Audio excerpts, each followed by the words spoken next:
Port-au-Prince, the capital of one of the poorest countries in the world. 5 years after the ousting of the Duvalier family, Haiti shows the scars of decades of state-sponsored violence. 3/4 of its population live below the absolute poverty level set by the World Bank, and standards of living are the lowest in the Western Hemisphere.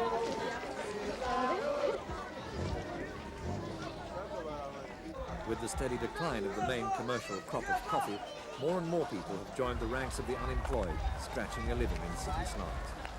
In the worst areas, even basic services are non-existent. Most have no clean water, electricity or sewage system.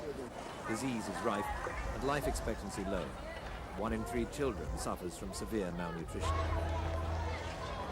Colonized by the French in the 17th century, Haiti has retained its former rulers' language and religion, but a Creole dialect is generally spoken. Christianity has not supplanted Voodoo, the island's older form. However, 80% of Haitians are Roman Catholics. The election of a priest as president in December was a tribute to the social commitment of radical church organizations in Haiti.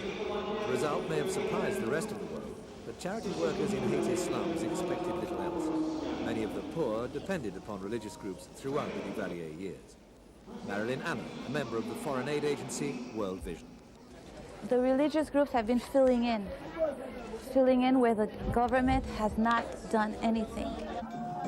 Most Haitians practice voodoo too, often decried as mere superstition. Duvalier's father and son held their grip on the country through violence and voodoo threats, but didn't grant voodoo official recognition. The new president, Jean-Bertrand Aristide, has taken an unprecedented step. Now all faiths have equal status. C'est dans le passé qu'on a voulu jeter le vaudou dans une poubelle comme s'il s'agissait de superstition. À travers le temps et aujourd'hui, nous comprenons qu'il faut respecter toutes les religions, le catholique, le protestant, le vaudou, et ce respect nous conduit à un dialogue. Such a decision may have shocked Roman Catholic officialdom, but Father Aristide has long been a controversial figure within the church. 37-year-old priest president who was brought up in the shanties of Port-au-Prince, and he preached liberation theology and championed the cause of the poor.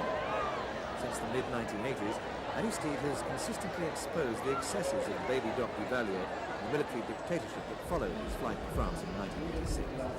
For this, the slum priest, as he became known, was shunned by the religious establishment. In 1988, Tonton Macoute attacked a church where he was preaching, killing 13 members of his congregation and setting the building on fire.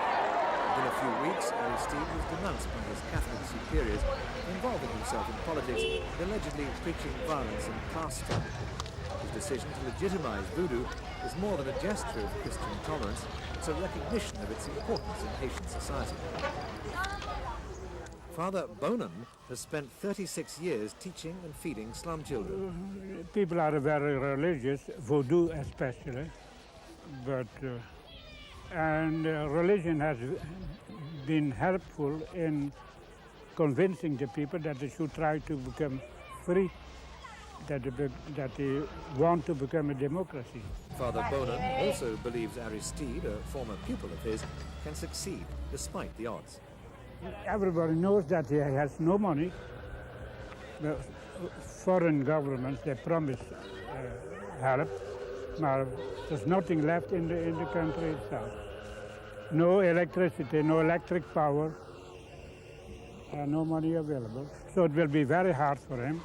But if he has been elected by 75% of the people, I think he should make it. He deserves to make it, and he will make it. He will try.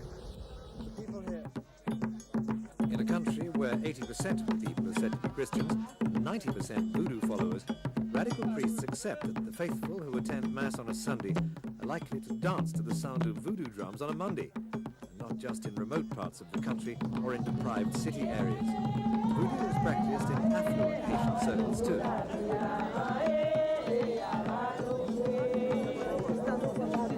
By centuries, Aristide's government could help demystify this little understood faith. Voodoo is based on animist principles imported to Tahiti by African slaves, whose descendants form a large part of the island's population. Over the centuries, some of its rituals may have blended with those of religions practiced by other groups, uniting them in their fight against their colonial masters. The purpose of dance and music is to keep devilish spirits at bay. According to some Haitian myths, the world is peopled with the souls of the dead. They can exert an evil influence which only ritual can dispel. Like others, Haitian myths are linked to the origin of the world after an early flood, in which all women are said to have drowned, all men changed into trees. Dismissed as pagan superstition by European invaders, Haiti's earlier creed claims links with Christianity. A number of Roman Catholic saints are said to have voodoo counterparts. Some of the symbols are certainly similar. White represents purity, but all participants must be cleansed to attend religious ceremonies. Followers of voodoo are likely to expect more than religious freedom from the priest-president. In the months ahead, he'll need all his political acumen to steer the country out of turmoil and poverty. But for the moment, the recognition of voodoo as a religion in its own right has given back to most Haitians a long-lost sense of pride and identity. You cannot be a Haitian without voodoo, because it is the essence of our existence.